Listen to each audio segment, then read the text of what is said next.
All right, Kelly, thank you so much for joining us. This is so awesome. I gotta say that you have the distinction of being the most we've had some pretty high profile guests, but you are the most high profile because you're the first guest that has ever gotten my wife, my co-host, my producer, Jamie, to be so starstruck that she actually said, I can't be a part of this because I'm going to ruin it. So she actually left and went out to go to the office because she couldn't bear That's to so ruin the cute. interview. Oh my God. I'm gonna say hi, Jamie. Like Yeah. wave. Okay, because she'll see this later.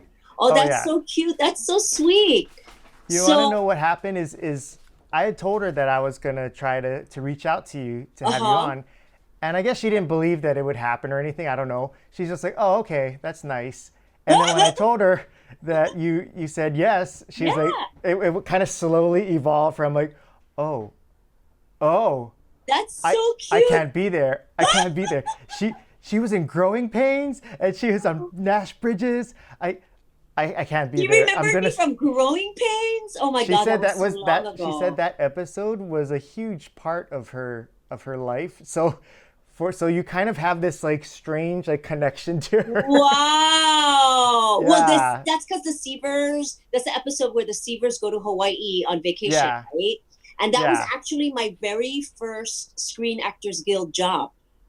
Okay, so Yeah. we're trying to figure that out because we had thought that was your first job, but online somewhere it said there was something else that you did, and so I must have been like a mix of your first Screen Actors Guild job versus your first gig. Is that right? Well, before that, I had done commercials and stuff Okay. like that, but that was my first real acting gig, like professional acting gig. Ah, I see. Yeah, I don't know what it says on my IMDb. But yeah, sometimes I got to look on my IMDb to know what I did. So Yeah. It's really long, so you're gonna spend a lot of time on there. I have been doing this for a long time now, over 30 Yeah. years. Yeah. Since that was your first gig, do you remember the whole process of like how you got the audition, what the audition was like, and what that call was when you got the role? So the role is actually a Hawaiian tour guide, right? This girl who Uh lives in Hawaii, she's a tour guide, and Mike Seaver, takes a liking to her, and so they were looking for somebody, Mike Seaver's age, somebody very young, and I remember them saying that they had to look through all the Screen Actors Guild actors first, right? Because that's sort of the thing, right, when you're in the huh. guild. Hmm. And they went through all the actors in Los Angeles and all the actors in New York, and they couldn't find their Hawaiian girl. So Go so figure, then they right? finally decided to open it up to Hawaii. And then and so yeah, a bunch of us went in for the audition. And yeah, and I remember I don't remember getting the call to book the role, but I do remember like just being super excited because it was the season premiere and it was like a two-part special. And I was so ready to move to Los Angeles and start my acting career already that I moved to LA before the show even aired. Like Oh wow. I wrapped that thing, and there was a little bit of a lead time, because it was the season premiere and everything, and I literally just packed my bags, and before the show even aired, I was in Los Angeles. I put out a full page ad in Variety, announcing that I was now available for West Coast representation. Oh wow. So you went up there without even having an agent then? No, nothing, no representation or anything. That was my door into getting an agent. And so yeah, I took this full page ad in Variety, and I did like a mass mailing to all these agents. Back then there used to be a booklet of all the agents from the Screen Actors Guild that you could buy, called the agencies. You go to Samuel French, which was like the actors bookstore. This was before Amazon, right? Right. Before Amazon only sold books. Remember that? I went there. I did a mass mailing, and I wrote to all the agents with my headshot and my made up resume. Because back then you could make up all kind, right? Because nobody could like track you, right? Nobody Do you knew. remember any of the made up stuff you put in there? now that Uh, I'm sure like statutes of limitations are passed. I know, yeah. I don't remember because they were just so made up. I think I said like I was in a South Pacific or something like that, like a Oh theater wow. production. Like I cannot even sing, right? I don't know why I would say something like that. But yeah, and before that, really all I had were like commercials, and then I was also in the Miss Teen USA pageant, but that's not exactly acting, unless that kind But of was it acting though. yeah, and it showed that you could handle the big bright lights and Yeah, composure and all that, right? yeah, I guess so. I guess so. And in a way, that's sort of an acting gig, right? Because Oh yeah. that whole competition, it's like nobody is that perfect. You know, you're trying to fool everybody into thinking you're like the perfect teenager, but no, that is not. A girlfriend that I had previously was trying to do the whole pageant thing, and it's Uh-huh. funny because she had been a trained actor, like she went to college for acting and such. So Oh, I thought like, oh, you got this in the bag. But what kind of it worked against her in a way because it seemed like she tried to perform too much in oh, like the she was interviews and too such. polished. Yeah, and it seemed disingenuous, Yeah, and I think that was kind of what was difficult to for her to get yeah. over. Yeah. Yeah, I think an actor sort of goes through that as well, right? You Hmm. have to get to that point where you look like it's spontaneous. You have to Yeah. know what you're doing. You have to know your dialogue. You have to be so good at being able to deliver your dialogue that it actually comes out looking spontaneous, right? Hmm. And so the same with these pageants. You have to be so well prepared, but you have to look like everything is coming off the top of your head, that Yeah. you didn't rehearse that answer 5,000 times. Yeah. Right. Right. And I think nowadays too, with so much access with social media and stuff, people see people as they, well, more or less as they truly are. So they're Right. used to seeing that kind of tone and that kind of Right. way people carry themselves now, right? Right. Right. Hmm. Yeah. I think people have a pretty good antenna now, right? They can spot that Yeah. kind of, in, like you say, disingenuous sort of delivery right off the bat these days. Yeah. How Hmm. did you when you did this whole when you moved to LA and you did the whole take out the ad and really marketed yourself? How did you know to do these things? Was it just an idea, or did somebody kind of give you Well, I advice or remember pointers? I remember looking through Variety, the it's a entertainment magazine, right? Mm-hmm. And I remember seeing people's ads in there for guest starring roles that they were doing that were coming up. And they were usually like little like business card size ads or Mm-hmm. maybe a quarter of a page. And I thought, who's going to see that? You're flipping through this, everybody just flips right through it. Nobody's going to look at this and go, who is that person? And so I figured, if you're going to want to catch people's attention, you got to go big or go home, right? Yeah. And plus I had all this money from the pageant that I had won, and I thought, this is an investment in my own career. Mm. And so I decided that I was going to do a full page ad, so that it would get noticed. And it's Mm-hmm. true. I mean, people, before the show even aired that night, I got like 20 calls from different agents just trying to figure out who I was. Oh wow. And also at that time, there were hardly any Asian actresses around. Like Tia Mm-hmm. Carrera was around. Mm-hmm. Um, but Lucy Liu wasn't on the scene yet. Ming-Na Wen wasn't on the scene. Tamlin Tomita was, though. So it was basically Uh-huh. like me, Tamlin, and like Tia, and a couple of other, actors that hadn't quite made a splash. Yeah.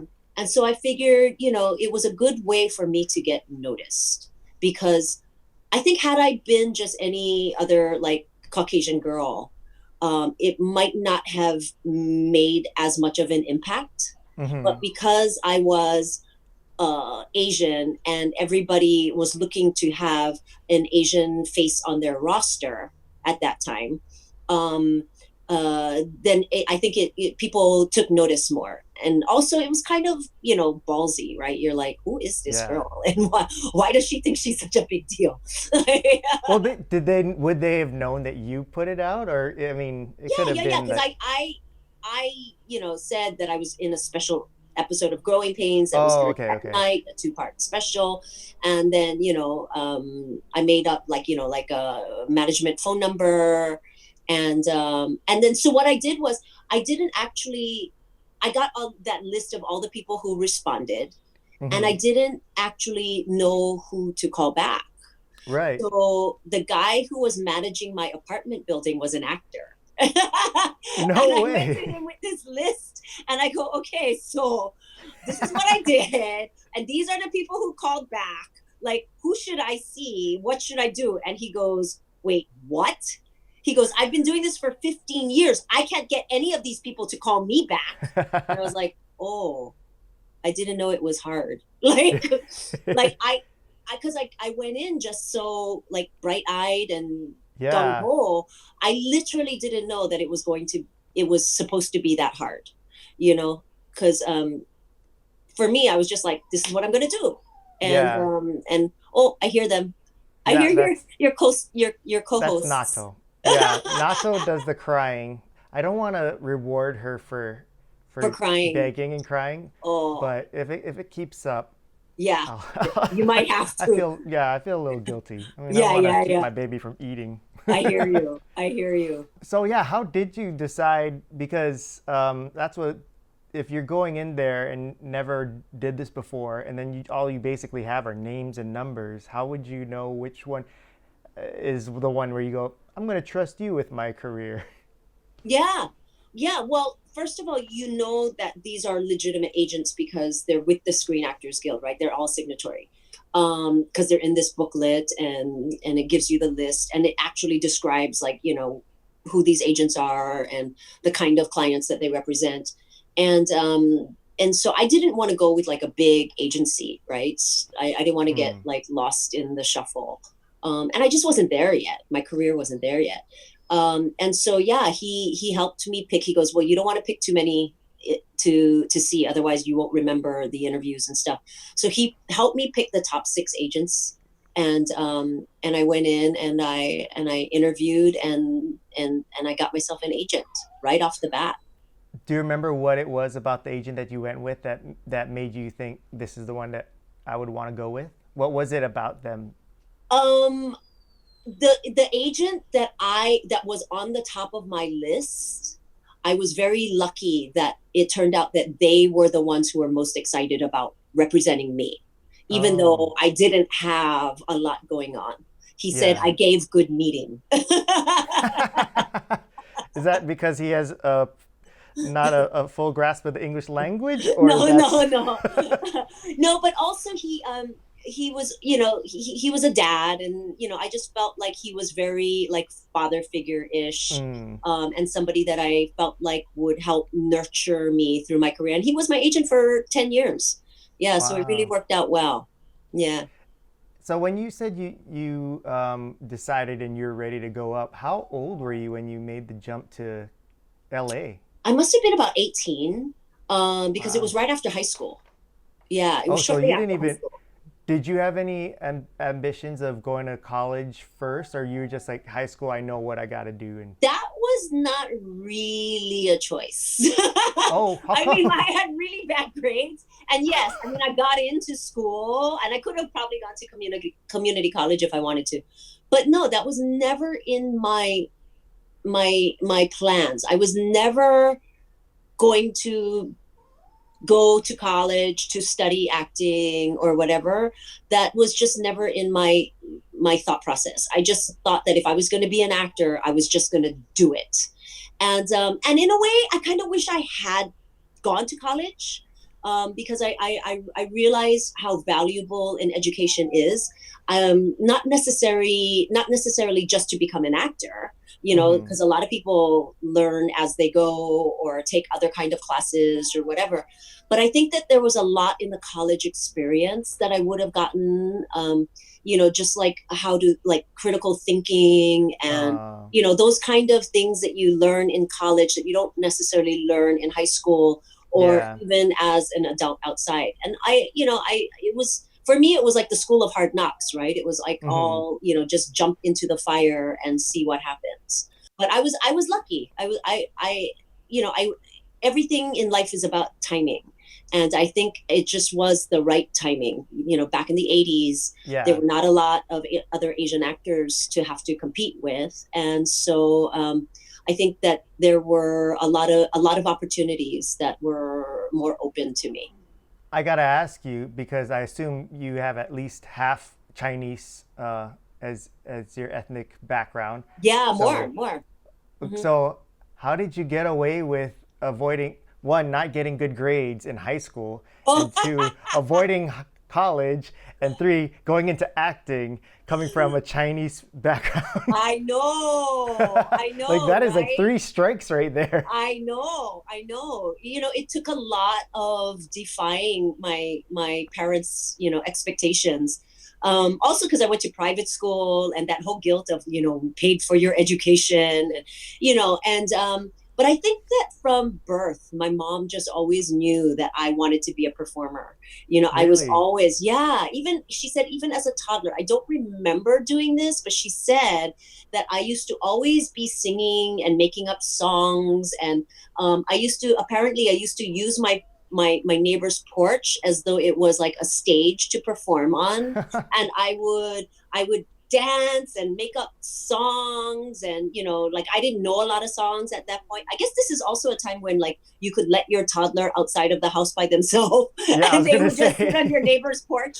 And she said if I couldn't hear you, I knew you were up to no good. So I would just say, Kelly, and make sure that I was still around, because I was always singing. I was always making up songs and, performing plays and pretending that I was like on stage and things like that. So it was always in my blood. I think my mother knew for a very long time that this was what was going to happen. And then when I won the pageant, I had so many opportunities that she Mm. didn't want to keep me from being able to pursue these opportunities and then, be mad at her for the rest of my life. She gave me a time limit though. Oh, She really? gave me a time limit. She said 5 years. I give you 5 years. And she says, you make me a promise. If things don't go well in 5 years, you come back home and you go to school. So she kept my room all the way up until she moved out of Hawaii last March. I had Oh a my bedroom gosh. just in case my acting career failed and I had to go home back to school. Can you imagine like a couple years ago, be like, well, it's been a Right? good long run, but I guess you were Exactly. right, Okay, mom.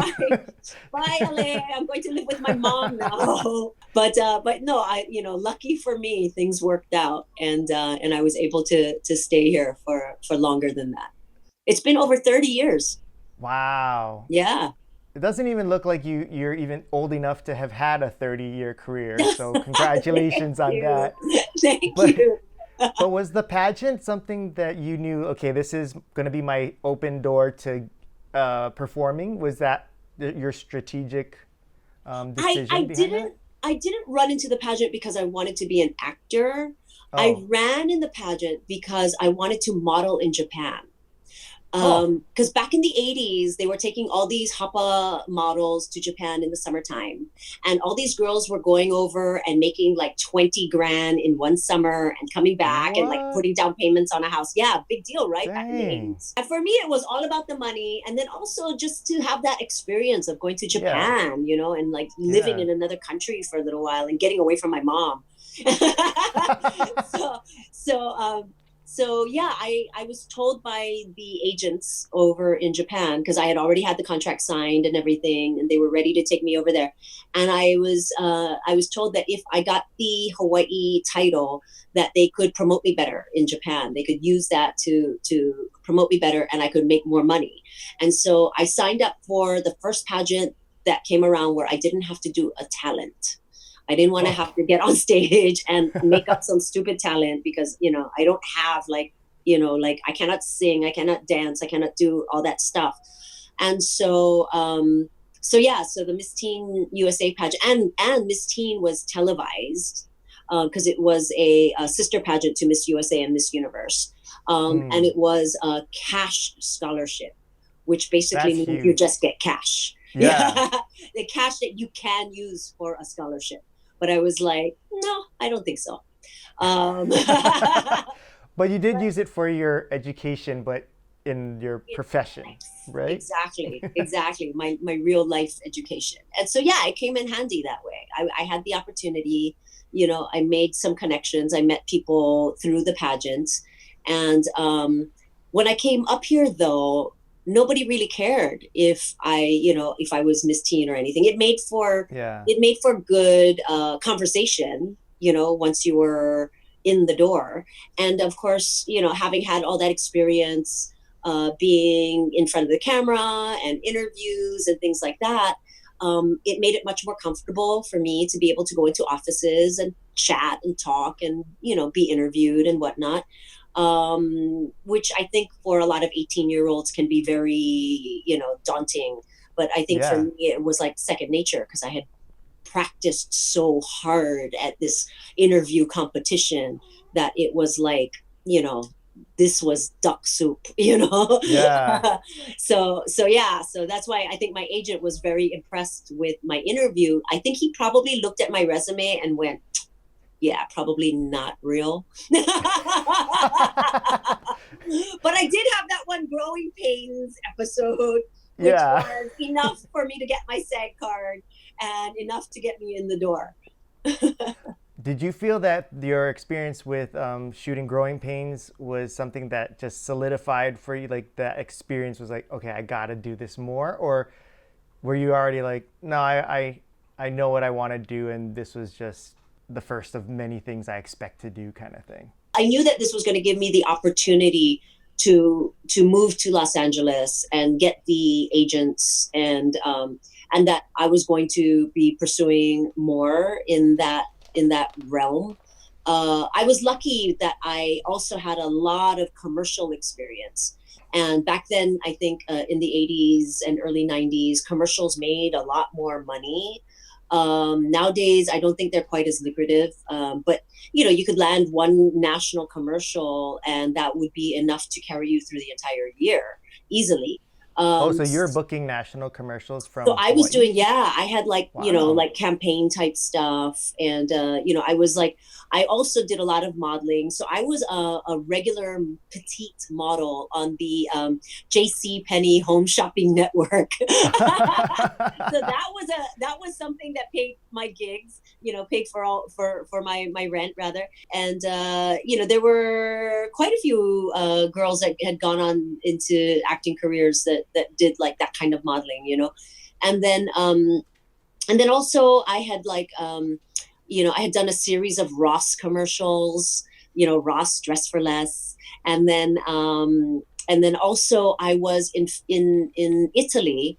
I was the Philadelphia cream cheese girl in Italy, What? and I was the first person in Italy that was used to like associated with a product. So they never had like like regular people doing campaigns before that.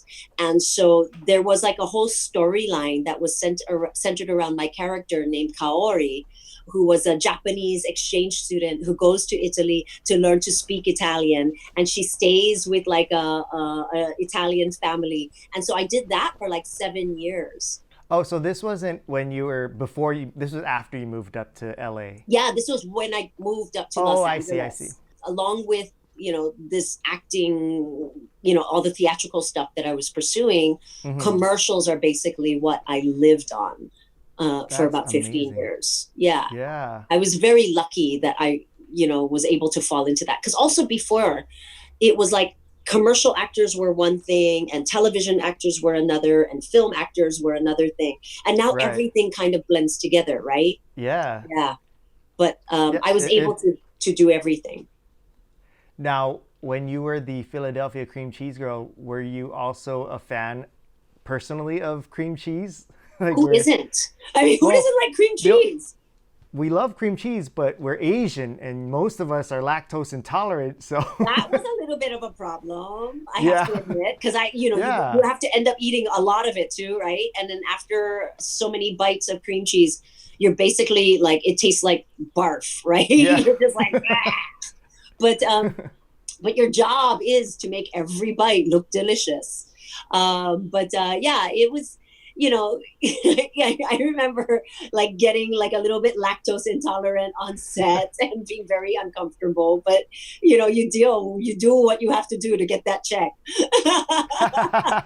Yeah, it's like that money will make this all go Right? away. Exactly. This is just temporary.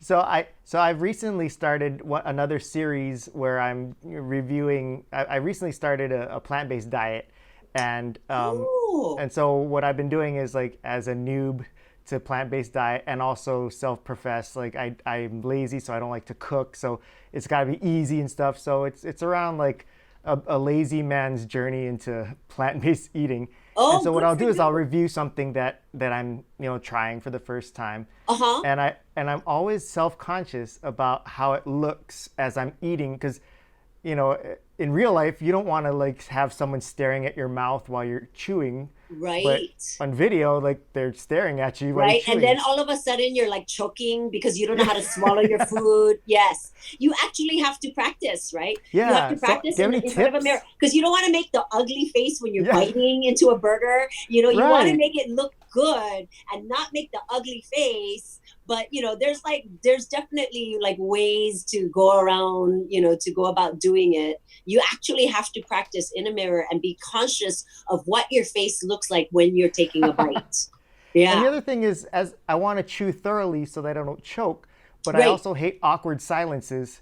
So Right. the whole time, like I gotta finish chewing this. So, with Small your bites. experience, what is Small a bites. little, okay, small Yeah. You got bites to take like half the size of what you would normally gobble, at least half makes the sense. size, so that you don't have to, chew so much. And then, yeah. And then you got to like, be conscious of not chewing with your mouth open too, right? Because, I never learned to chew with my mouth closed until I started doing commercials. Is that where you learn where they're like, okay, you're the face of Philadelphia cream cheese. Go ahead Right. and take a bite. And you're like, I know. they're like, what have we done? No, but I think in Hawaii too, we don't really, that's not part of our etiquette, right? That like chewing Yeah. with your mouth closed. I think that's a very Western thing. And so yeah, I never grew up learning that until I moved to the mainland. And then I was like, wait, what? I chew with my mouth open. Why? Like I never thought I had to think about that. Yeah. I'm sure they love the way the little pigeon too. Like, why? I know, Who yeah. is this Why girl? you? Yeah. Tastes better. But it's true, right? It's supposed to taste Hmm. better, right? When you open your mouth and the air gets in and whatever. But you can do what you want at home. Nobody's judging. But when you're on Yeah. camera, different, different. When you said that you made that decision, you knew you had to go to LA. Was there something about? I mean, a lot of us, like for myself, making a move to like outside of Hawaii is really a difficult concept for me. And as much as I would want like success in, like for a time I was like I think I want to pursue acting, but the thing that held me back was the decision to leave the island and that I'm comfortable with. Was that ever a difficult decision for you? And what was it that made you feel like, I can leave, it's okay? That was never a problem for me. I grew up always feeling like I wanted to leave. Hawaii Interesting. always felt small for me, Mm. just because I have a big personality, right? And I think that in Hawaii, sometimes when you have a really big personality and you're very big, they say you're show off, or Yeah, yeah, yeah. I got picked on a lot. I was so bullied in school because I was just weird. I was too much, and I get it. Like I was a lot to handle. So like I just didn't. I was always, I think, always looking for more attention, and it wasn't until I moved to LA that I found a whole city of people like Mm. myself who were looking for attention, right? Yeah. But growing up, I remember just always feeling like I needed to just graduate from high school so I could get on with my life, because my real life was always waiting outside of Mm. Hawaii, waiting for that to happen. And I just feel like that was like, for me, I just knew that that was my destiny for my personal growth that was Yeah. going to have to happen, and I couldn't wait. And I had a lot of experience, being in the pageant and then getting to travel around and stuff because I won my junior Mm. year. And Oh, okay. so I was just itching to finish school so I could move to the mainland and start my career. So that was never daunting for me. That was never Yeah. a hurdle for me to have to overcome. I I remember though telling my mom when I had already made the plans, and I said, I sat her down, and time was kind of coming close to when I was leaving, and I said, so you never told me what you actually think about me leaving, you know? And she goes, well, I know you're going to do it no matter what I say. She goes, and so all I could do is prepare you, And so she would always like make sure as I was growing up, like she knew that I was itching to get away. So she would always go, okay, come in the kitchen, watch me make this. This is how you do this. Oh, Or she would tell you, so this is how you iron. This is how balance your checkbook. And, she gave me the whole lecture about credit cards and credit card debt. yeah. And, so she was always preparing me for that independent survival, to live on my own. So that when I did move, it wasn't a big shock. Like I knew how to cook the rice, how to make simple meals, how to survive, outside of my mother's home. And Mm-hmm. and so she said, all I could do is prepare you as best as I can. And she did give me one thing though. She said that besides, the 5 years, she said, all I say is if you ever run out of money, don't ever ask anybody else. You come to me first. So that was like a very, you know, it gave me the confidence in knowing that I had that to fall back on in case something happened. Because that's how people Yeah. get in trouble, right? That Mm-hmm. you look for money from places that you shouldn't be. And so yeah, it gave me the confidence, and that was her way of saying, okay, go, I approve, and if you ever need help, I will help you. It sounds like she believed in you.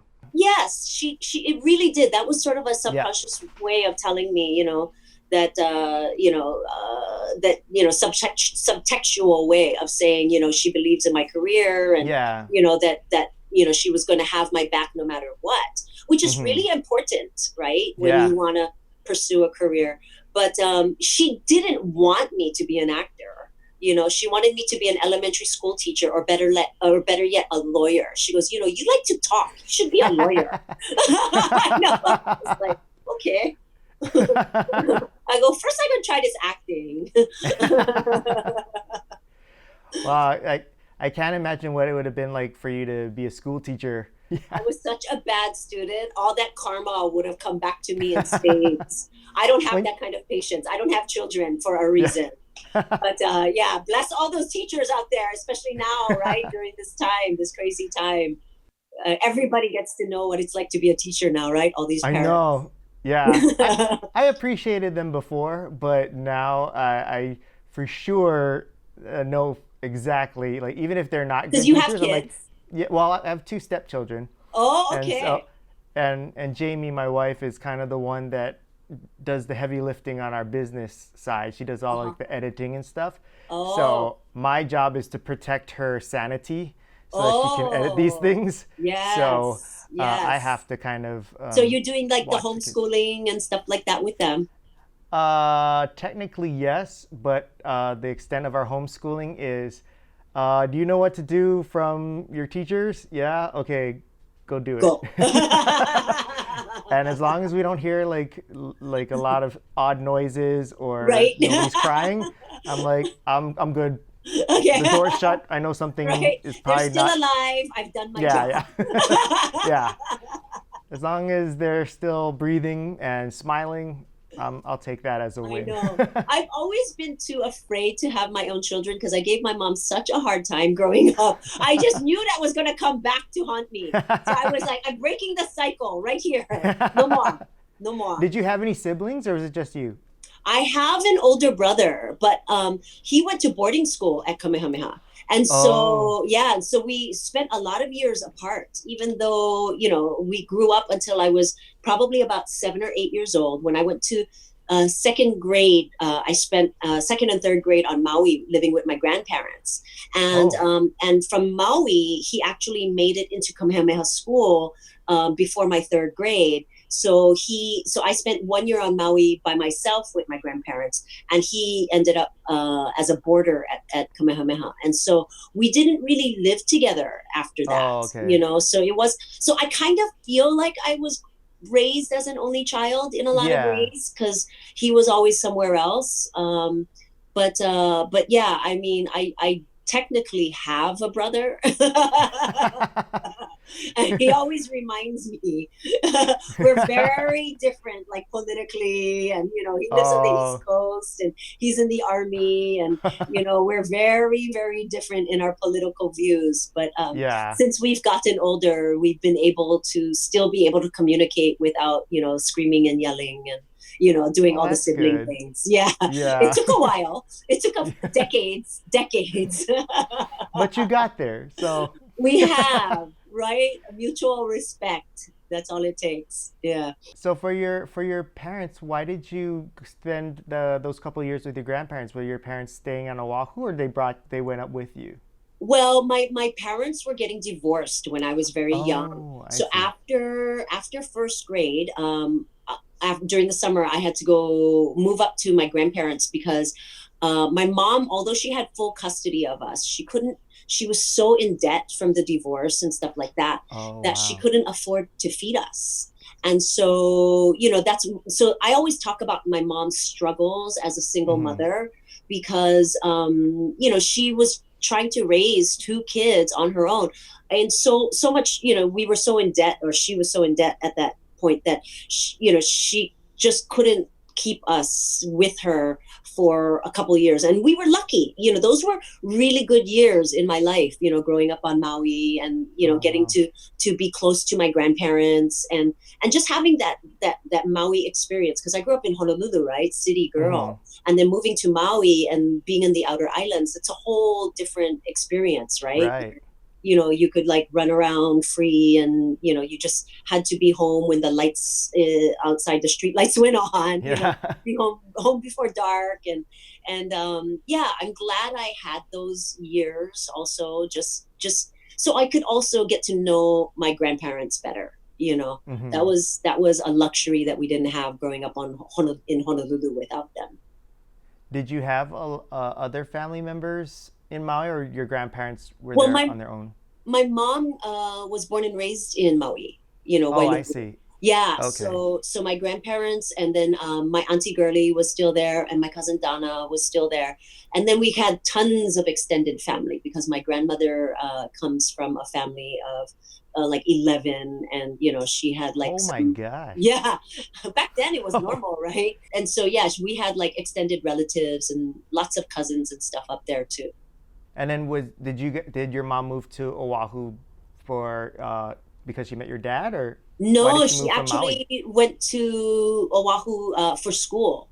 She Oh, came okay. came here for college, or I say here like I'm on Oahu. I'm not. I'm in You're here LA. in spirit. You're here in Yeah, spirit. there we go.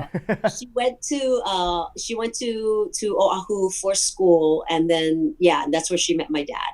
And then she Ah. started working for the city and county of Honolulu after that. Oh, what did she do for city and county? She was an engineering drafts person.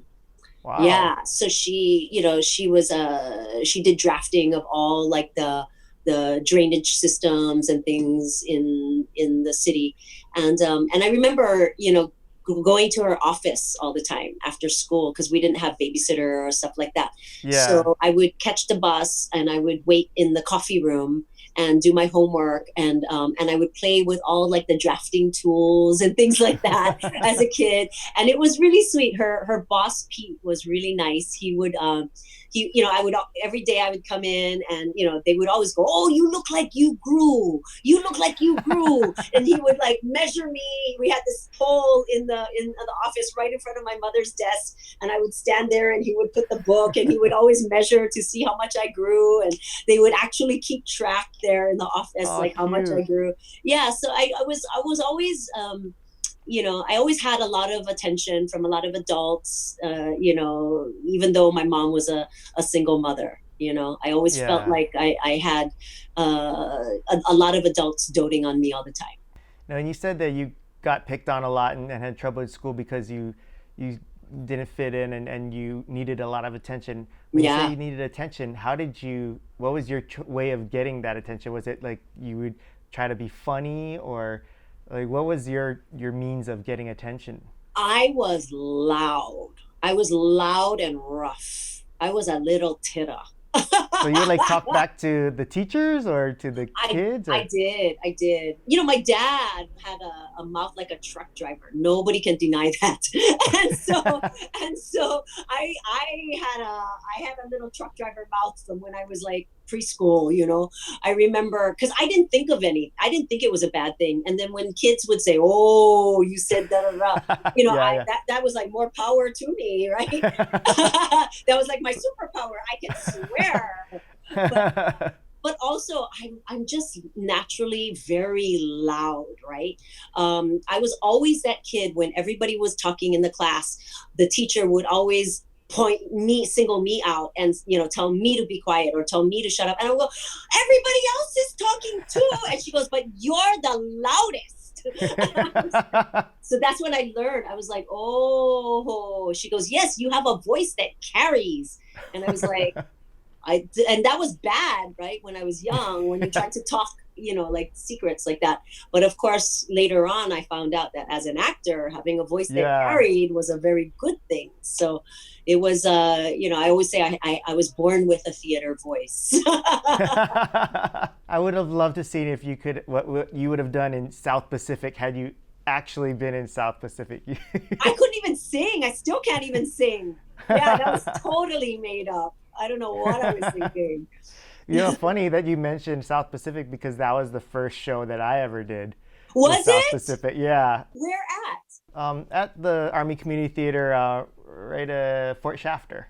It's no longer Oh, active, but I wish I had known about those kind of things when I was growing up. My mom didn't even know to put me in like theater programs and things like that growing up.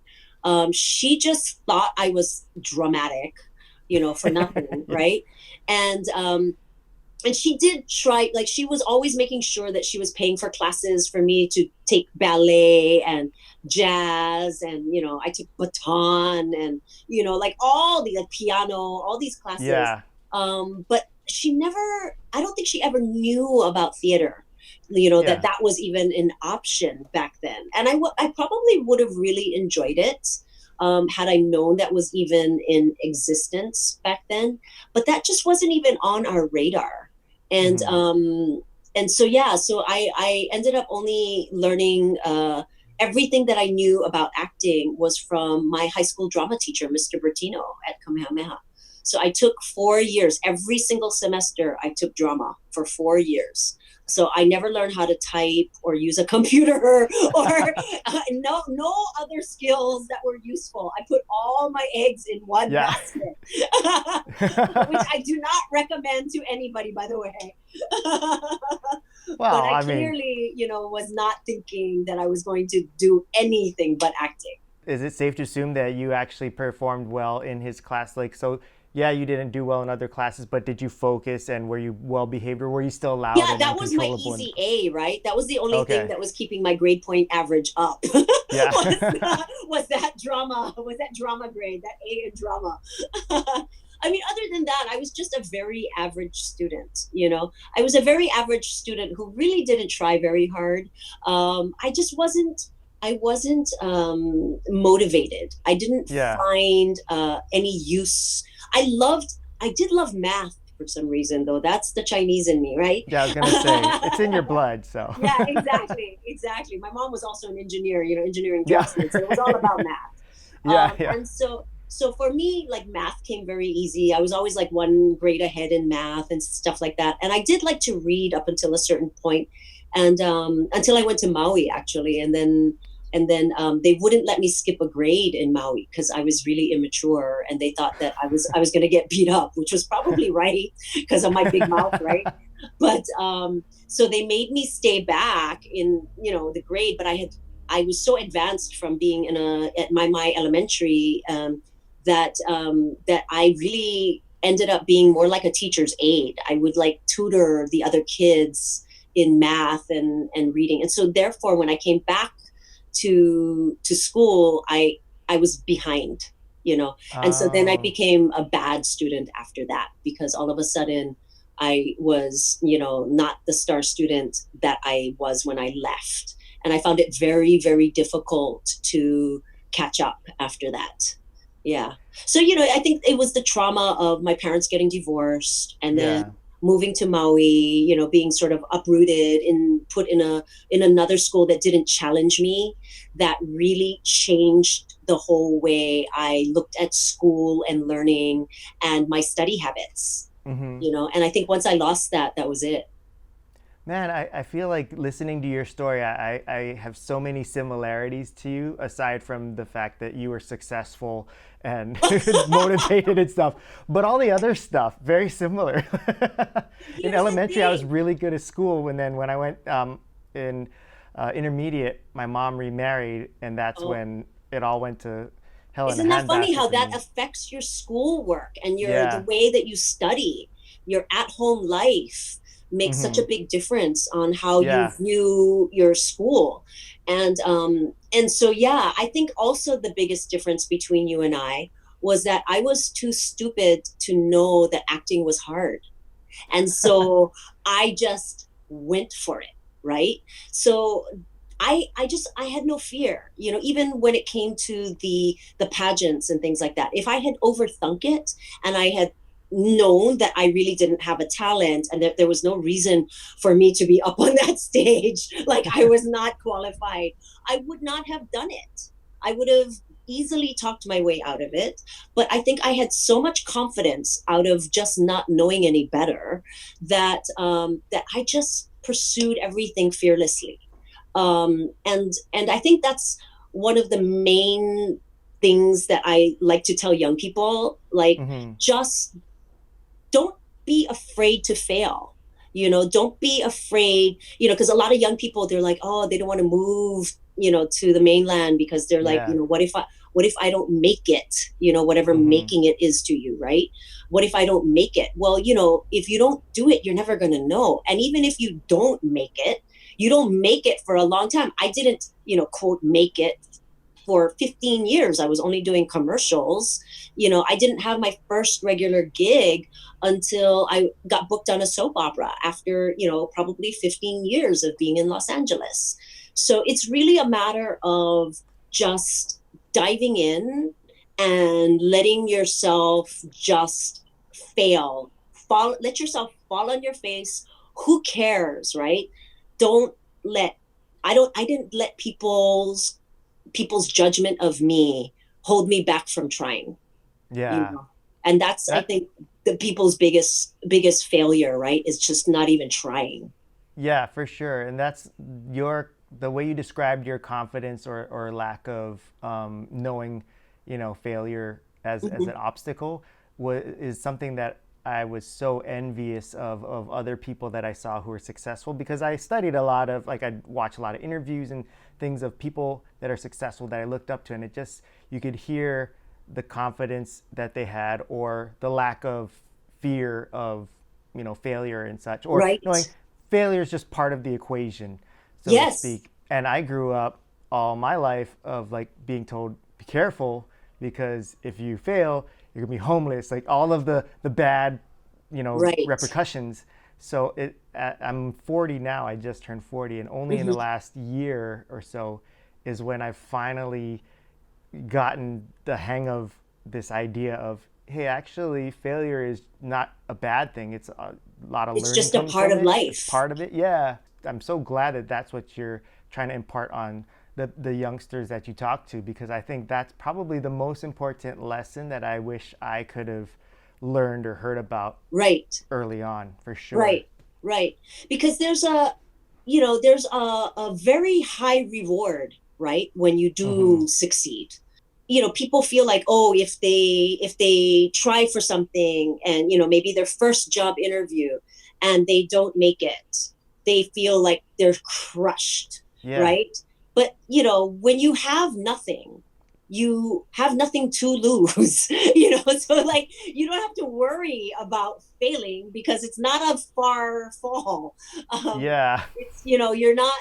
And even people, even actors who are super successful, they make bad films sometimes. And that's just part of being an artist, right? You have to go out on a limb. There's an awesome quote from David Bowie. He says, when you're creating, he goes, when you out, he goes, when you're going into the water so deep, that point where you can't touch your toes, you can't touch the bottom anymore, and you feel Right. like you're about to drown. That's right where you're supposed to be. I'm misquoting. I mean, I'm saying it just sort of the essence of it, but that's where your best work comes, right? When you're Hmm. just out of your comfort zone. And I think if you can find the how do you say, the energy and the and make that being out of the comfort zone your sort of what feeds you to be Yeah. better and more creative. And if you can just let yourself be in that space, you can live so much more of a fulfilling life. If you spend all your time in the shallow, in Hmm. that safe zone, you're never going to grow. You're never going to know what it's like to succeed. Oh, hello. Hmm. I think they agree. Yeah. We all agree. No, I'm so glad that you said that, and I really love that mindset, because I think that's been such a hindrance to myself and to other people, where we just stay where it's comfortable, but Mhm. that's where you don't have the room to grow and to see so much more success or Right. greater things, because you're just kind of tethered And to something. I think that happens especially with a lot of young people from Hawaii, Yeah. because it's such a big leap, right, over Mm-hmm. the water. And the cultural difference and the expenses, that it takes to move away and be on your own, and you just feel like you're so far from everybody, and everything that you're comfortable with. But it's I feel like for me that was like so exciting, to Mm-hmm. be on my own and to be challenged and to have so many opportunities. It never felt to me like I was scared. And like I said, maybe I was just too dumb to know that I should have been scared. I'm really sure, in fact, that there were a lot of moments where I was just too dumb to realize that I was in danger. But just by sheer luck, I was able to stay alive, and and stay off drugs and out of rehabs and whatnot. But even that in itself is a learning experience, right? All that kind of Mm-hmm. stuff, right? You learn from the worst experiences of your life, you know. For people on the outside looking in, and they look at your resume, they're like, oh, and we talk about making it, right? Yeah, Everybody who sees your resume will be like, oh, she definitely made it. And that's so but funny. do you feel like satisfied, or are you the type that's like feeling like I didn't do anything yet? I'm still need to get more I done, kind of thing. absolutely, I don't feel like I need to get more done. Like I feel like um there was a time when I was so ambitious, right? Mm. When I was much younger, I was so ambitious, and I was really like working so hard, and it was like every audition was life or death. But like Uh, now I realize that it's not life and death. It's just an audition. And I think what happened was when I started really taking classes and really understanding what acting, the craft of acting was, because I didn't take classes until much, much later, until I had to, until I started, how long did you go until you? until I got my first job on a soap opera.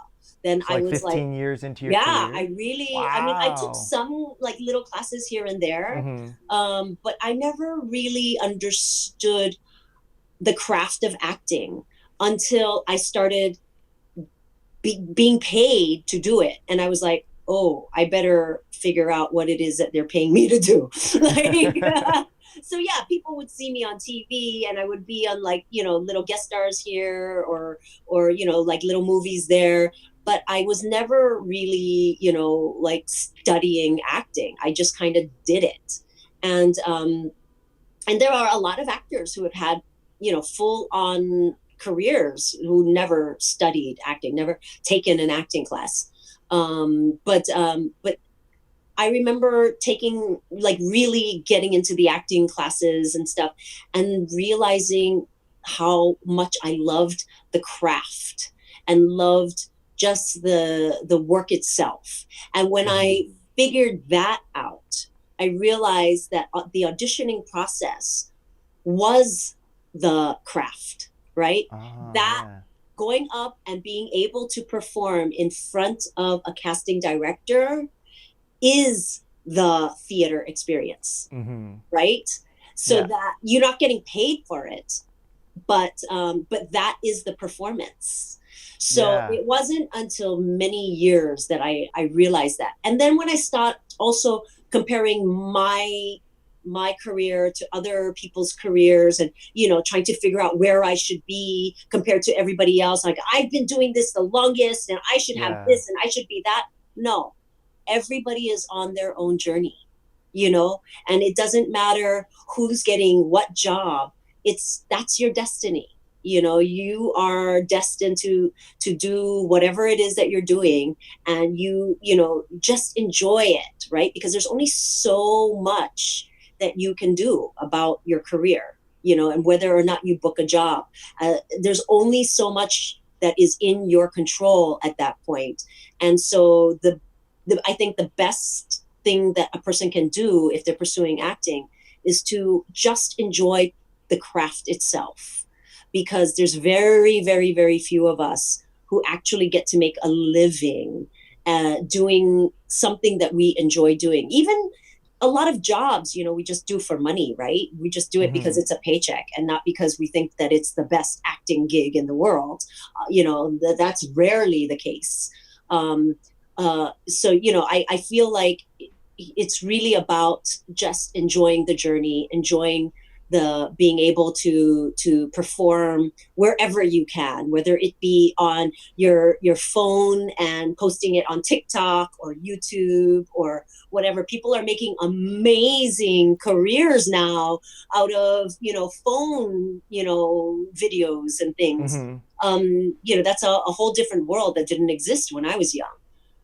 But yeah, if you can just enjoy that art form, then you will be so much better off than the person who's just looking for the fame or looking for the money. Yeah, on a very much smaller scale, I see exactly what you're talking about here because I do local television commercials Uh for, huh. I've been doing it for maybe 15 years or so. Commercials are so fun, though, right? Yeah, and I think you look at it now. I'm like kind of like the old grizzled veteran that's like goes Right? in the When you're audition playing a where dad now. yeah, Now I'm yeah, everybody's mom. I'm like, okay, I'm just gonna let the white hair grow now. yeah.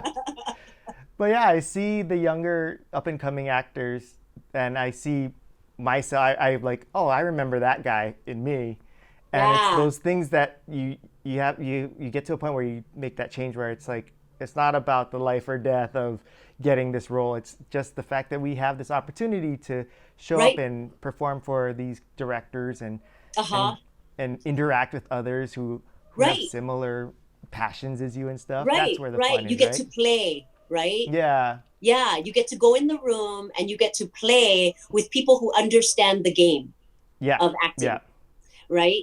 Yeah, because we don't, as actors, we don't get to do that a lot. I mean, unless you're in a class, right, or Hmm. you're working on a show or something, or doing a theater performance, you don't get to have that interaction of play as an actor very often. And certainly in Hawaii, you don't get enough of it to feel like you're a well-oiled machine every time you go in. Hmm. you know, Oh yeah. Like you know, there's times when I'm like where it's busy and I'm like, hey, I feel like this is like clockwork for me. And then all yeah, it'll take is like a couple months and then I'm like, I don't yeah, remember anything. yeah, right? Do I know how to do this? Right? That brain, that's a muscle, right? Especially the memory Yeah. part where you're having to memorize dialogue and stuff like that. That's a Is that muscle that goes so fast now. Like has full that on was atrophy. that easy for you as far as like the memorizing lines part? Never. It's always been a struggle for me. So how do you do it? Always. Because that's my biggest kryptonite, and everyone knows For a lot of that's worked with people. me. Is like, Nolan's just gonna kind of say the essence of what the lines are. Right. What? Well, but in How a do you commercial, do a it? lot of times you cannot get away with doing that, right? Because they want you Hmm. to say exactly verbatim. They've Right. written it out a certain way. And that's the thing too with good writing and not so good writing. The biggest difference is good writing because it makes sense and it flows, it's so Yeah. much easier to memorize, right? Right. When it's Yeah. bad writing and it's repetitive and the thoughts are coming out of nowhere and the one line doesn't flow into the next, then you're just like, oh shoot, how do I make that connection? So Yeah. it's yeah, for me it's very very difficult. It's rote for me. I really, I put on my earphones, I record it. I record Oh. all the lines in between my lines. I go for long walks, long walks around the neighborhood. And sometimes I've been known to go and walk for like 6 hours, Oh my gosh. memorizing monologues and things like that. And then you just do it in little chunks, right? You don't try to eat the whole hamburger one gulp. You take small bites of things that you can handle in beats. So what I do is I break down each scene into beats, then I record each beat separately, and then I'll put certain beats together, and then and the next thing you know, you can put them all together, and then you'll have one 50-page scene. Wow. Have you ever been caught on your walks trying to learn your lines by strangers seeing you acting out a scene and you go, oh my gosh, they must think that I'm a crazy person talking to myself? Well, I live in Los Angeles, yeah. So So it's par for the course, I we're guess, all right? crazy actors. It doesn't Yeah. matter, right? Everybody knows what you're doing, I especially if guess you're if I walking did it around with that here, paper in your hand and it's highlighted, everybody knows exactly who you are. uh, That's the other thing too, right? I don't care what other people think of me. I'm yeah. doing my own thing, as long as I'm safe and then as long as I'm not hurting anybody else, I really don't care what other people think of me.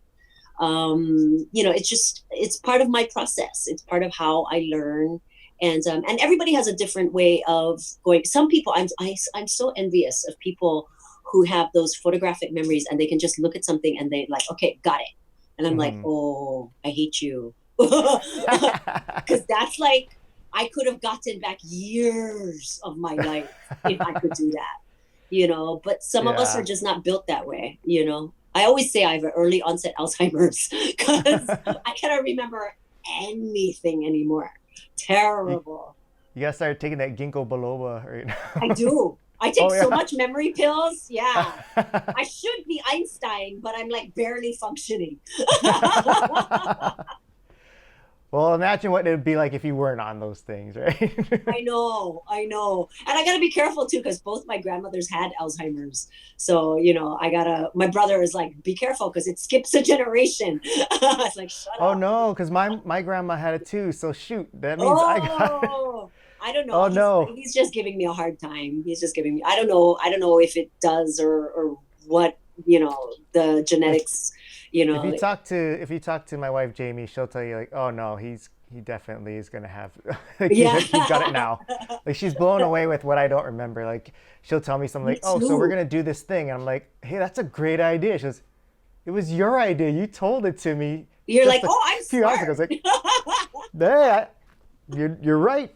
That is a great idea. I'm glad I thought of I it. forget like completely. I'm the worst. I'll forget like whole like meeting people or dinners, and they're like, "Remember we had dinner at blah blah blah," and I go, "No, I don't remember being there. Like, I don't even remember being at this restaurant ever. Like, I even walk Oh. into a restaurant and I'm like, still doesn't look familiar. Well, I then don't. for sure, you wouldn't remember that we've actually met before. We But have. I wouldn't expect you to remember this in all See, honesty yeah, I'm though. glad I told you Because all this before. See, no, otherwise yeah. you wouldn't have believed me, right? You would have been, oh, she's just saying that. No, for No, real. How did we meet? it's actually an embarrassing, somewhat embarrassing story. For So me or you? for me. Okay. So Tell it and it then. goes full circle because I'm sure Grant, our friend Grant, right now, who is the one that That hooked us introduced up, us in this, yeah. he's probably wondering like, it's been over an hour and they haven't mentioned me yet. What the hell? So, Ah! Grant, here is the time I'm gonna mention you, and this is why it's Right? significant. So, I, along with a couple friends, were at Fort Shafter Bowling Alley many years ago, and you happened to be bowling with a friend on a neighboring lane, and my friends were very starstruck by you, and so they wanted to get a picture with you, and I was very embarrassed and I didn't want to bother you, but they're like, come on, let's just go ask. So they went up to you and you're extremely nice to them, and you said, sure, yeah, let's take a picture. And so then my friend's like, hey, Nolan, can you take the photo? So I had to take the photo of you guys, and I thought I'll be the cool guy and not say like, hey, can I get a photo too? And Uh-huh. instead, I'm gonna name drop because I knew Grant was your Uh-huh. friend, and Okay. so I was gonna do the name drop and like, hey, I actually am really good friends with a friend of yours, and then all of a sudden I forgot Grant's name. So now it sounds like I'm making it up, and you're like, oh yeah, who? And I go, um, his name is and then it looks like, oh, this guy's just making up stuff now. And then it's like, oh, even if I do remember the name, you're gonna be like, Now it's really? gonna Are you sound good friends with the guy totally that you can't fake. remember? Yeah. It's like, how can you not remember the name of your good friend? And That so, is so funny. I do that all the time, though. yeah. That's so funny. No, you and I are totally going to forget this ever happened. Yeah. Right? Well, the good thing is that this will be recorded, so we'll have There we proof. go. Like, oh, we did But meet and did talk. right? We go, I'll watch that and I won't even remember that it happened. I know, no, for sure. I'll have like Alzheimer's, but I don't care. That's okay. Only everybody around me going to suffer. Yeah, yeah. I go, you, what's your name? Yeah, give me one. Well, I know my Jamie really would have, not that she wanted to be here, because if she did, she would have been here, but she was so scared. But I know she wanted me to talk to you about this, so What? I want to make sure I remember this. Is that you and I had talked about your dog prior to recording this, but she said that she had read or seen an interview, or you had posted something about a really remarkable story of how you got your dog. Is there an interesting story of how you rescued your dog or found your dog? Well, I don't know how remarkable it is, but Okay. Or do you like even remember the I know. story? No, I do remember that. Um, so I was with my boyfriend at the time, which was 18 years ago, 17 years ago, that I actually rescued Mushu 17 years ago in February. So she's like 18 Wow. now. And I remember it was our anniversary, and he said, "What do you want to do today?" And I said, "Let's go play with dogs." And so we would go to like those adoption sites, you know, the rescues and stuff like Yeah. that, where they would be like in a parking lot, and they would have like dogs that they were showing. And there, it was a Sunday, and there was always like a rescue going on, adoption going on at the parking lot across from the farmers market in Santa Monica. And so I said, let's go play with dogs. And he was like, okay. Because we would go like just to pet shops, just to go play with the puppies. And, That's you know, so dangerous, I was though. that crazy girl that I would go to dog parks just to play with other people's dogs. And Oh my people thought gosh. that I was there to like kidnap a dog. But all I did, I just wanted to be around dogs and be petting dogs. I was like, I would cross the street to go pet somebody's dog. I was like nuts, right? And I never thought that I was stable enough in you know, because I'm always traveling and working. I Yeah. never thought that I was stable enough to get a dog. And so we went to the rescue, you know, where they were always having this adoption. And and I saw Mushu there, and it just so happened that one of the volunteers that was working was my old agent. And Oh wow. and so I saw Mushu there, and she was everything that I ever said. If I wanted a dog, I wanted Uh-huh. it to be a certain size. I wanted her to, I wanted a female dog. I had all these requirements, and Mushu fit exactly those requirements. And I was Oh. playing with her, and he goes, "You want to take her for a walk?" And I went, "Yes, yes, I want to take her for a walk." And I just, like, I was, as soon as I saw her, we had this connection, and I just knew that if I didn't take her home that day, that I would regret it for the rest of my life.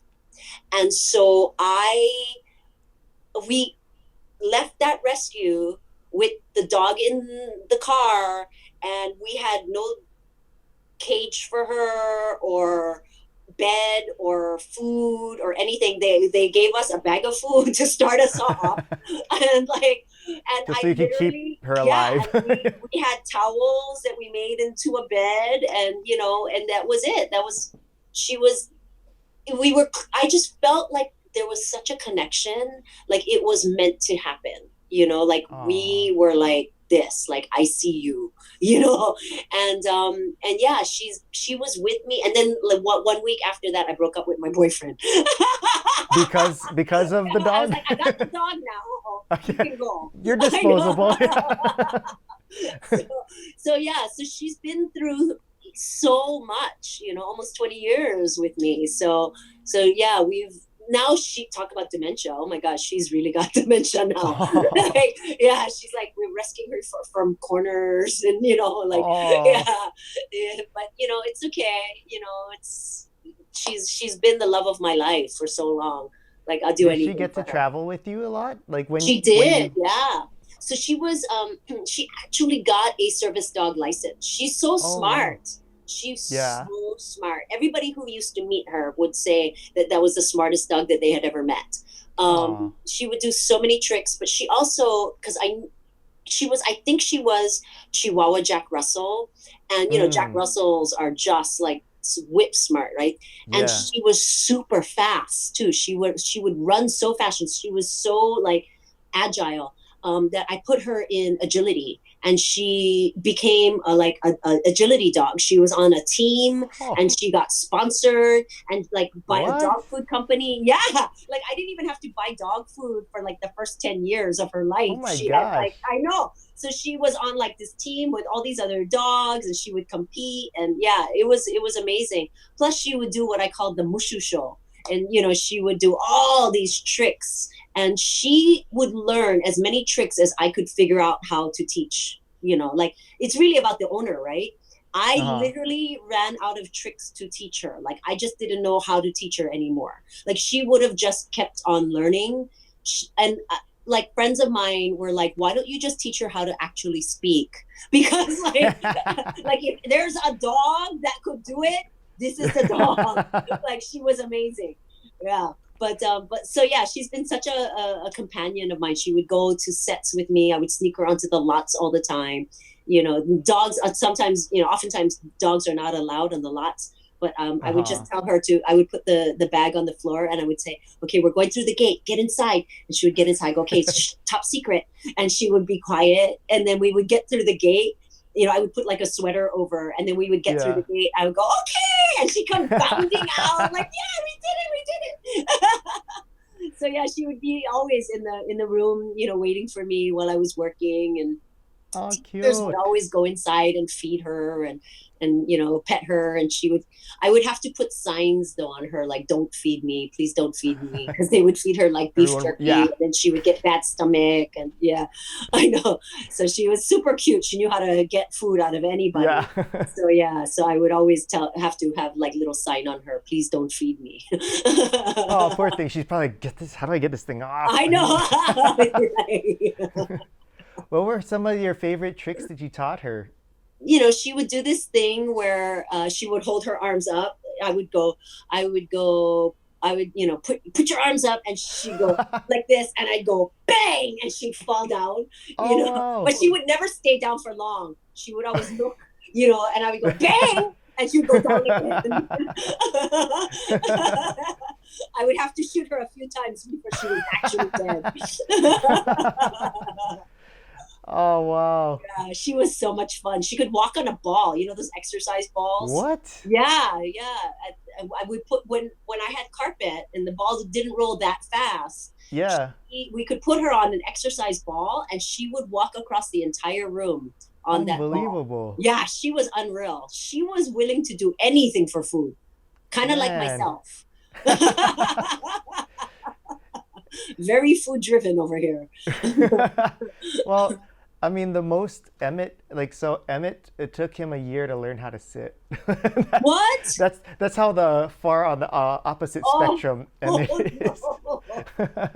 We're like, man, you're lucky you're cute. Right? Sometimes that's all the job you have to do. Yeah. Just be cute. Yeah. And as you've seen, I'm sure with some other people in your industry, like some people can get away with that, and just like Right? with Emmett, he can get away with that. Some people not so lucky. Yeah, yeah. You know, it was we just wrapped up Hawaii 5 here just Oh a few weeks yeah. ago, and I know you did a couple episodes of that, Yeah, before but they blew me up. when they announced the different characters that they're casting for before the show aired, and they mentioned, oh, they're gonna have this Asian female local girl role, and her name was Kono Kalakaua. I was like, I oh, the auditioned for first that. person I thought was you. So I was gonna ask, where did you audition for that? I did. I auditioned for it, and they said I was too old. What? Because Yeah. when that came out, I thought that was the most like home run role for you, because I was like, if anyone I thought embodied that character, and even as I watched, and no shade on Grace, but Right, as I right. watched the character, I was like, man, I think you would have been like, It if would it have been a wasn't, dream role for me, right? To be yeah, able because to then you come could be home and here, work, right? and it would have been awesome. But it wasn't my destiny.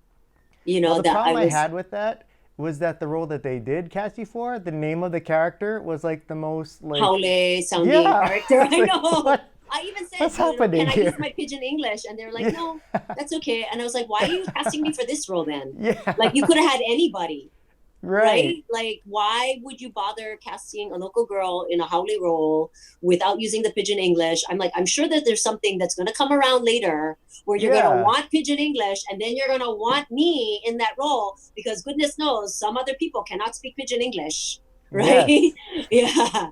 But yeah, it was a kind of a weird dynamic going on with that. But yeah, it was I'm glad that a lot of local people were able to cut their teeth mm-hmm, on 50 and be able to get their SAG cards, and yeah, and a lot of work, and it was a lot of great work for a lot of the production in Hawaii. And there's more to come, though. This pandemic is not a permanent situation. Things are going to get better, and work will happen again. And eventually we'll talk about this, like, you remember when we couldn't be 6 feet away, we couldn't be yeah, closer than 6 feet away. I mean, it'll sound ridiculous, years to come, about what we had to go through. Everybody had to walk around in masks, but production will definitely start up quite soon. If anybody, Hollywood is always the most creative when it comes to that yeah. stuff. I heard that, like, Tyler Perry has already figured out what he's going to do. He's Oh building a yeah. campus where everybody's going to stay, get tested, do Oh, 2 week that makes sense. quarantine, and then they're going to Yeah. shoot like a whole season all at once without leaving, and That then way you keep everybody it can go contained. home after. Yeah, keep it contained. Smart. Yeah, not everybody can do that, right? Because he has Right. this huge, like, production. Apparently he bought like one of those plantations, right? Yeah. Yeah, which is so amazing, right? That you hear like a Yeah. black To like guy repurpose it. who, Yeah. yes, who repurposes this old plantation, and becomes one of the most successful people in the business. I think probably a billionaire by now, right? Yeah. Yeah, good for Well, him. I love hearing those kind of stories where there's people who work hard but also really put back into the community and such. And that's something that I've seen with you as well. And well, since I think it's a good transition actually, because Hmm. normally at this point we would transition to our second segment, which is we'd bring on a nonprofit or a community-based Perfect. organization, and we go to Stronger Together. And Hmm. I thought it would be really appropriate to have you on again right now for our Stronger Together segment because you've been so involved with a lot of great, you know, nonprofit organizations around you, but also here, like you've come back to Hawaii to really help with that as well. And then you've got this great new program with, I don't want to mispronounce it. I know it's buy one feed one, but Yeah, the acronym Bofo. is BOFO, Bofo, Hawaii. which I don't want people to think that I'm saying bufo, which is the No, frog, right? something completely Yeah, different. yeah, yeah. We're not trying to preserve the bufo frogs, but I wanted to talk to you about all of that. But I guess before we get into that, why has that been? Because it seems like you've committed so much of your time and energy to doing things like that. Why has that been such a focus for you? Um, Charities because in general, yeah, or yeah, this yeah. particular? I think that Charities in general. I've been so fortunate, and it sounds so cliche-ish, right, to say that Mm, kind of stuff. But really, when I look at my career and I look at my life, I mean, I have been so lucky.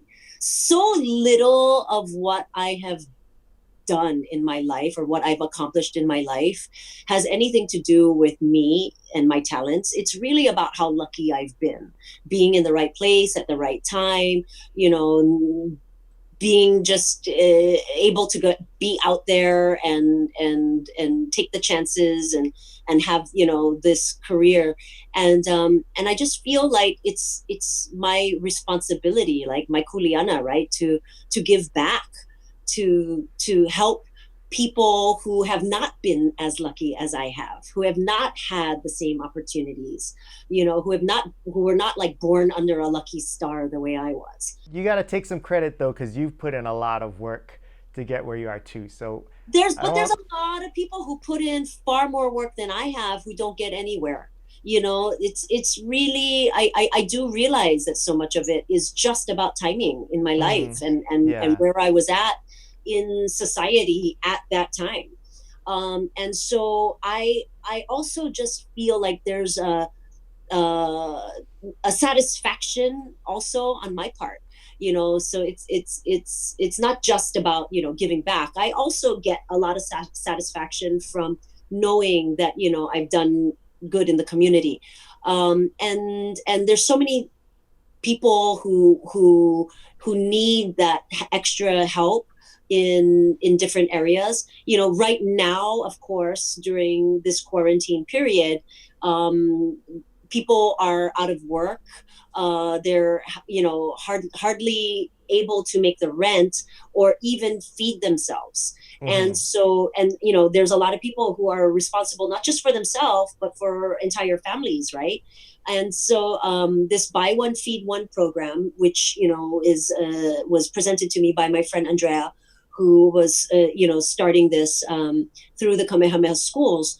It's a program where you buy a meal from your local restaurant, which Mm-hmm. helps the community, and then you buy an extra meal to give to somebody who maybe can't buy a meal for themselves or can't get out of the house, or Yeah. somebody who is an essential worker who's been putting themselves out there, or just anybody who you think needs a little bit of help, or deserving, somebody that you want to just show your aloha to. It's such a great way to help the community, and it's like threefold, right? Because you're helping the local restaurant, Mm-hmm. and you're helping the community, and then you're helping yourself in a way Yeah. by knowing that you've done something, something good. And I think that there's like also just another awareness nowadays that people are growing up with, that maybe didn't occur so much when we were young. When we were young, I think so many of us came from families who were already struggling, right? That we didn't Mm. have so much of the extra to be giving away to charities, like money to donate to charities and things like that.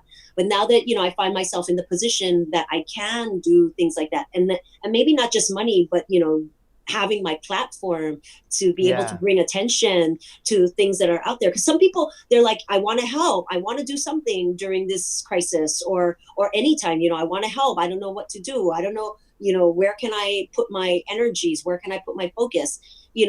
I always encourage people to find something that they're interested in, Yeah. It's and meaningful to them. yeah, something that's meaningful to them. If it's the environment, I ran the Honolulu Marathon to raise money. Like, I didn't put my own money in, but I ran this Honolulu Marathon to raise money to bring awareness to and raise money for Reef Check Hawaii, which was a reef conservation program, because I found out that that they didn't have an actual reef conservation program going on in Hawaii, which was really weird. Wow. Yeah. Of all So yeah, places, of right? all places, exactly. So the environment was always something that was very meaningful to me. And then also I've been involved with Best Buddies, which Yes. is an organization that helps people with intellectual and developmental disabilities. I've We had, actually featured them on a previous episode of oh Stronger yay, Together. Yeah, oh we good, interviewed the local chapter here. oh good, that's so Yeah. awesome. It's such a great organization because it's all about inclusion, right? It's Hmm. inclusion, tolerance, compassion. It's all about things that we really need to practice as human beings, Hmm. right? And so it's not just for the buddies, it's not just for people with intellectual and developmental disabilities, it's for everyone.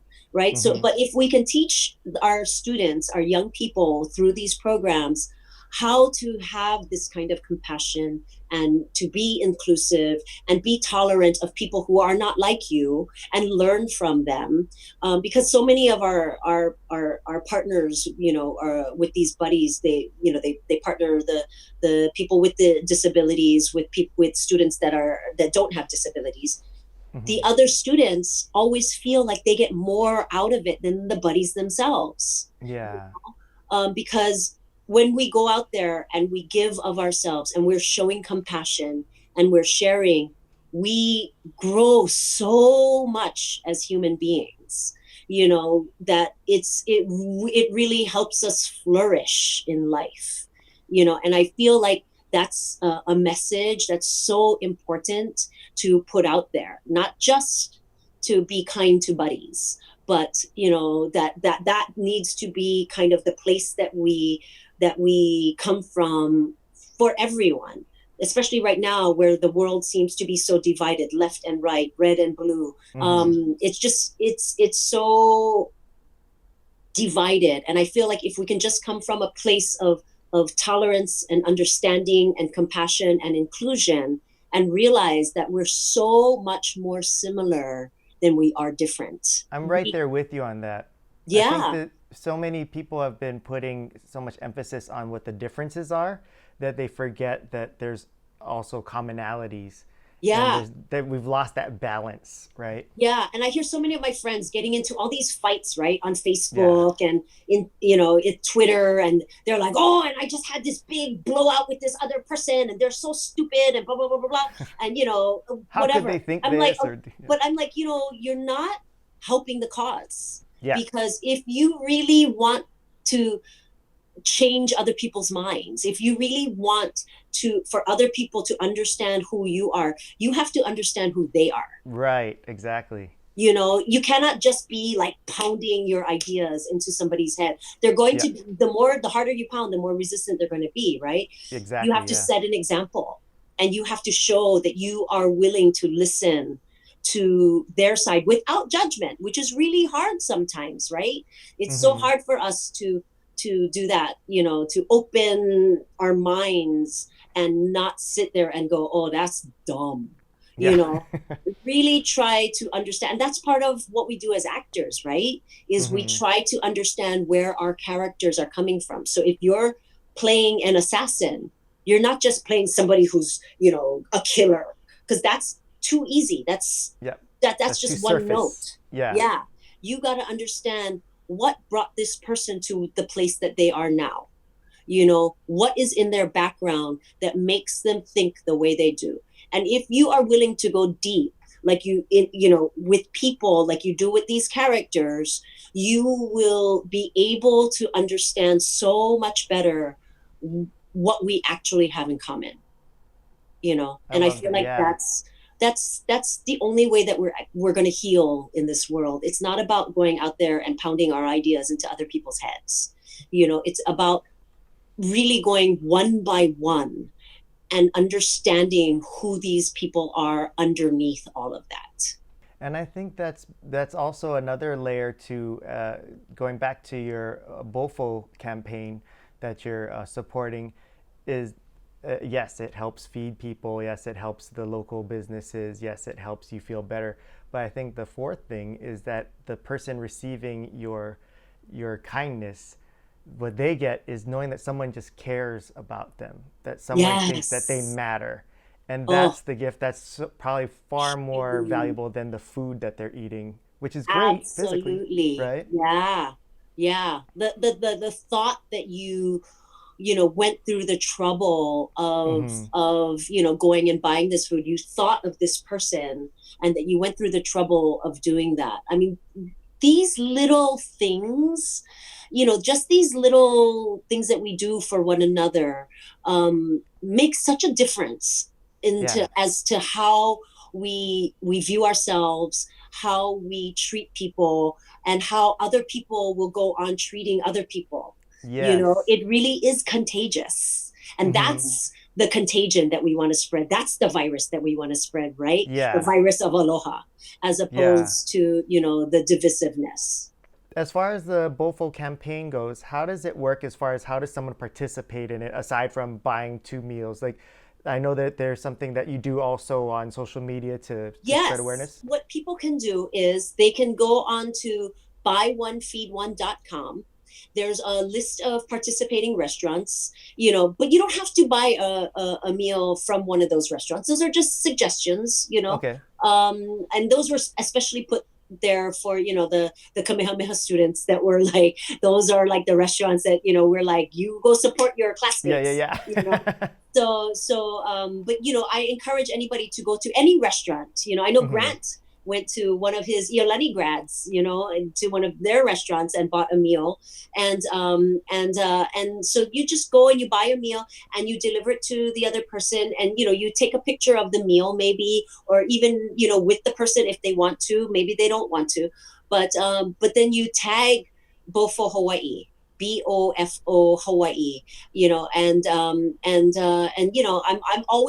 on that site, so I get all the tags from all the Bofo Hawaii, and so I'm always up there, applauding people who are doing Oh, it. So cool. yeah, so definitely I will see if somebody does that. So that's added incentive for the person to do it. Not only will they feel good, not only are they supporting the community, but they have now a direct link to Kelly Who. Well, I love how this works because a lot of people who are going through their own financial struggles and stresses and stuff, I know they have a heart to want to help, but when they think, oh, if I'm supposed to donate or support a good or a cause, they think I don't have enough money to make a difference. But in this case, for BOFO, it's just an extra $10 or $15, which understandable is still significant, but it's doable for a lot of people, and yet Uh-huh. the effect that it has, the infectiousness of it, the spreading of aloha, having people feel like people recognize them and have themselves matter. Right. That's what is the beauty of it. It's not necessarily about, oh, you donated X thousands of dollars. It's no, you No. helped spread this Right. beautiful, wonderful cause that And is helping even the community come together.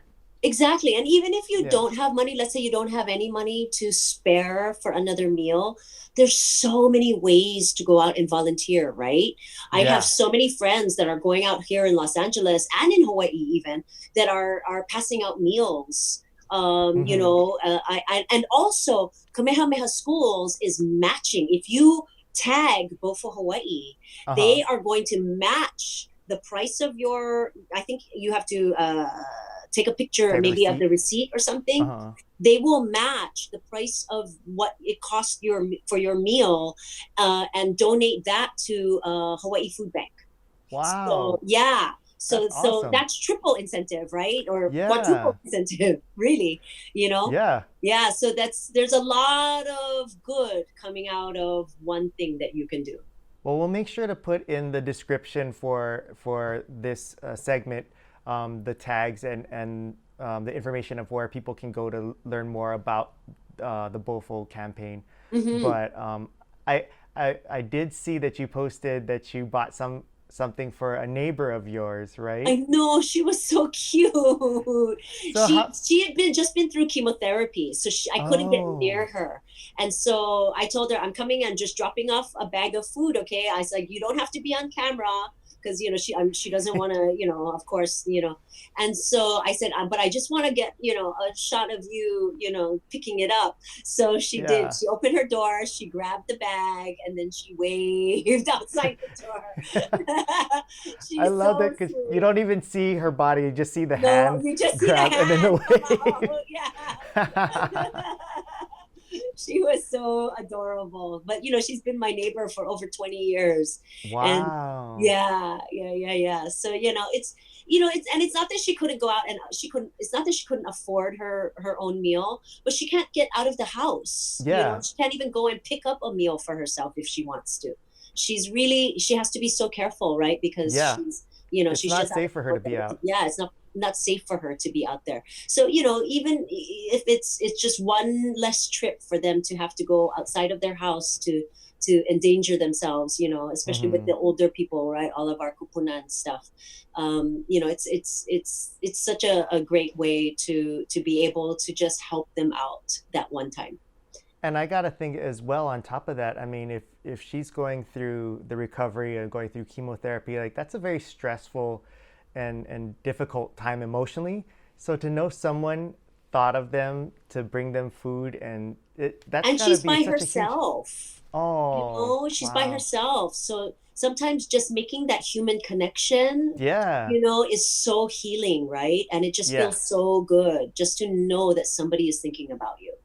Yeah. Hmm. I love it. And when Grant told me about this and told me to check it out, and I saw that particular video, and I was like, this is. I went through all of my own stories in my head of what I imagined, what was behind the story, and I Yeah. was like, this is what it's all about. I think that as many bad things and difficulties that have come about from this crisis, there's also been some really beautiful things too. And I think what it's So done is many. it's encouraged so much more community and connectiveness, right?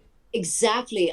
I was just saying that, I feel like we have been spending so much time on our phones. We think we're connecting because we're calling Yeah. people or texting people and whatnot, but we're not really making that human connection Mm-hmm. where, we're actually like affecting a person's well-being. Yeah. Like we are really isolated on our phones, in social media, and also social media these days sometimes tends to be so toxic, right? That I Yes. sometimes I feel like it's doing far more damage than it is good for Mm-hmm. us. And it's forced us to take a break and really pay attention to the people who are close to us, Yeah. especially, right? Like your kids probably are not used to being with you guys this much, right? They're like, Mm-hmm. just go get a job already. but but when we were growing up, we had more time with grandparents. Yep. We had more aunties and uncles around us all the time. We were not always separated by a screen. Yeah. And there's so many times that I notice that people are not in the moment because they're trying to capture the moment Yes. on camera. And it's really it's I feel like people are missing the whole point of living, Mm-hmm. and this has really made us open our eyes, um, think of what is actually important to us. It's nothing like life or death situations that make us think of, okay, like what am I going to save when this house goes on fire, or what am I going to want to be remembered for if I should ever catch this virus. Mm-hmm. Who are the people in my life that matter and that I have to remember to say I love you. That's a hard one, especially for Asians. We Yeah. don't grow up with a lot of I love yous, I you was know, 22 before I first said the words "I love you." right? And then you're like I- crying and you're yeah, like, like woo, oh, what is, yeah. And what are you're like, these oh my God, tears that was from? so painful. It's like, I can never do that again. But Now it's it's such like a love big you, love you, relief. love you. I know, right? To everything, all my friends now, I'm like, okay, bye, love you, and Yeah, it's just like it shouldn't be flippant. It should still have a meaning behind it, yeah. but it shouldn't not be said. It shouldn't be Hmm. said only on a deathbed. It really needs to, because it's so important, especially for children, right, to know that no matter what happens, that you will have their back because you love them, Hmm. right? And it's not conditional, right? that's Yeah, the that's the thing that we grow up thinking sometimes that, oh, my mom is going to get so mad, she's going to hate me if yeah, I don't do this, or if this fails, or I don't accomplish whatever. But I think it's important for us to know that no matter what, this person is going to have our back. yeah. Oh, I love that, and I love you now. Now that we've met, so Yes, I there you love you go. too. I'm really, really grateful for this time that we've had. I mean, Thank you. I can't believe that you were willing to spend so much time with us, and our listeners are going to just really grow and learn a Such a lot from what you pleasure. did. So thank you. Before Thank you go, I you. just have one personal question that I want to ask because I've never been in Shoots. contact with or friends with anyone who's had as many Instagram followers as you have. You Oh, have over really? 100,000 followers, or That's new to me right, too, right. Yeah. Yeah, yeah, yeah. So, so with that, my question is, I guess, because I can't imagine what that's like. What is your Because when I open up Instagram, it shows me like, hey, you've got like 5 new likes, 1 comment, things like that, Oh, 1 message. Is yours just completely flooded with numbers, and you're just like, I don't even look at that? Like, what is your experience on no, Instagram I like? still enjoy connecting. I still read the comments. Sometimes Really? they're crazy, but Yeah. you gotta figure, well, one out of 100,000 gotta be right. Yeah, yeah. Um, but yeah, I still do. I'm not at that point yet where I cannot read every single comment, and of course now, especially right during quarantine, you have so much more time on your hands. Yeah. Um, but I do still appreciate, when people write comments or post or like. But I remember early on in social media, my boyfriend at the time, I remember saying, I wrote something and you didn't like it.